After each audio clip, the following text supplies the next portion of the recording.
Good morning, Mikey here from the Knitting Crowd, getting an extra little bit of kitty love today, and got a really kind of a serious video today on trying to find self-help on YouTube when it comes to your knitting. Yeah, it could have been self-help for other things when it comes to me.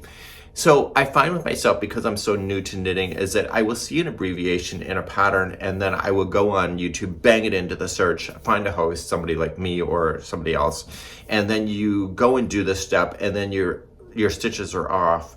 And one of the things that I've learned in knitting so far is that what you see in the self-help may not actually apply to the pattern, because the pattern may have the steps already listed in the pattern itself. So I want to show you a little example that I've been working with, and I want to show you the difference between what you can find online versus what the pattern is saying. So I tried to explain this as best I can. This is take number 4. I'm struggling. So what it is, this pattern was the one giving me a hard time. It was really awful. And it is a great pattern. It's easy to follow, but what was happening is that I'm so literal with the writing is that sometimes I get confused, which is pretty much every day, every hour. And what happens here says K27, knit 27, then slip stitch 1, and I look and say, okay, it's slip stitch knitwise, which I understand. And then it says K2 together, so knit 2 together, and then PSSO, and I'm like, okay, what is PSSO? So it says pass slip stitch over. So I went over to YouTube, banged it in, what is PSSO? Here's the thing, the difference of the host versus the writing. So what I was doing is that I was knitting 27, slip stitching 1, and then I put K2 together, so knit 2 together, and then PSSO. And here is where I followed the host on what they did. So then they pass the slip stitch over, right?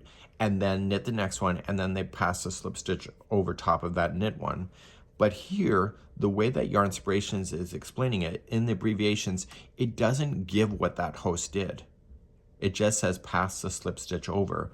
So here in Yarnspirations, you'll find is that the instructions and stuff like that is already spelled out in the pattern itself. And it was already spelled out. So it was slip stitch 1, just like the host showed. The host showed that they were knitting the next one. In this case, Yarnspirations is telling you to K2 together, and then they're telling you to pass the slip stitch over. So just be very mindful on patterns like this, is that some of the instructions that we find in the general tutorials on YouTube, they might not actually match exactly what's happening in the pattern. And so Yarnspirations has a tendency to kind of spell things out to make your life easier. So those generic tutorials are great, but sometimes they don't actually apply to the pattern itself, because the pattern is written in a unique way, just like you see here. So hopefully that's helpful for you. That's it for now. Have a great day.